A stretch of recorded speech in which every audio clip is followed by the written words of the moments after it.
Yesu Kristo nashimwe kunzi ibijambo ry'Imana hano mu kiganiro. Amahoro y'Imana bane nawe. Nivera Pastor Nagije umvirize na gufite message yawe. Ndakwinginze uze tubanda gufite message yawe, message y'ihumure, ni message ije guhindura ibintu mu buzima bwawe, mu vyawe no mu bawe. Reka dusenge Imana ibane natwe. Data mu izina rya Yesu Kristo, ingubane natwe no mu ijambo ryawe uwemwo utugirire neza. Uno muntu yaracitse intege, umugire intege mu rugendo, kandi ubane natwe ino jambo ryawe uribemwo utugirire neza, kandi rikore imeso n'ibitangaza mu izina ya Kristo umwami mukeza wacu. Amina.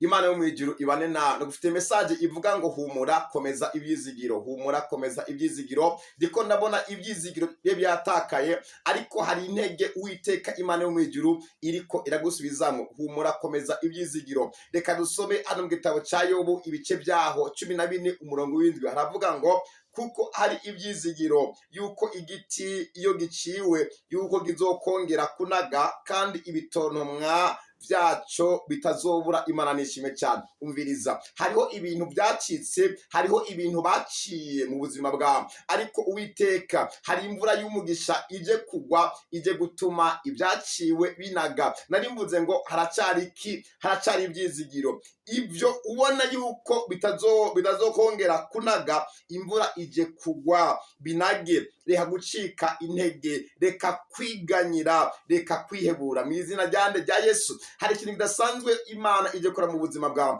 mwipfurije kunaga mu izina rya Yesu. Hari uburenganzira bwawe baciye, hari umunezero wawe wacitse, hari imigenderanire yawe n'Imana n'abantu yacitse, ariko Uwiteka Imana yo mwijuru iravuze ngo humura, naho ibyo babiciye haracariho imizi, uracari muzima.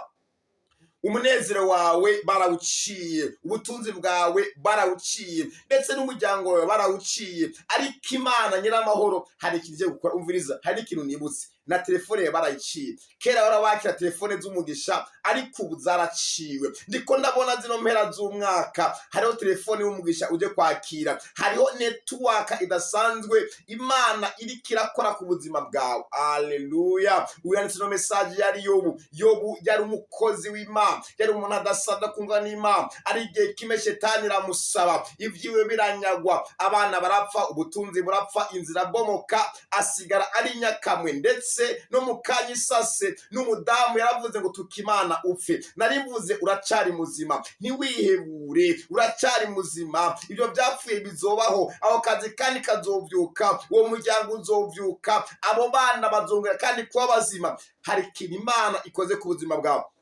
Ndakwipfurije kunaga mu izina rya Yesu. Bya bindi byapfuye, hamwe wumva utameze neza mu mubiri, bya bindi byasambutse, hari Imana yo mu ijuru ije gutuma bikunda. Umviriza, yari humure ryawe rero. Humura, komeza ibyizigiro, niwihebure, niwiganyire. Hari ikintu kidasanzwe Imana muremye w'isi n'ijuru ije gukora. Ndategeka mu izina rya Yesu Kristo, hari ibintu byatemwe mu buzima bwawe, hari ibintu byatemwe, ariko ndiko ndabona byongera kunaga, biriko birashibuka. Hari imvura Imana ije kugwisha ku murima wawe, hari imvura Imana ije kugwisha ku buzima bwawe. Bya bindi byaciwe, bya bindi byatemwe bigiye kunaga mu izina rya Yesu Kristo. Akira intsinzi, akira kwangiza umwaka neza, akagutegura umwaka neza. Ndiko ndabona ibyaciwe, wa munezero waciwe, kura agahinda, reka kwiganyira. Ndiko ndabona hari restoration Imana ikoze.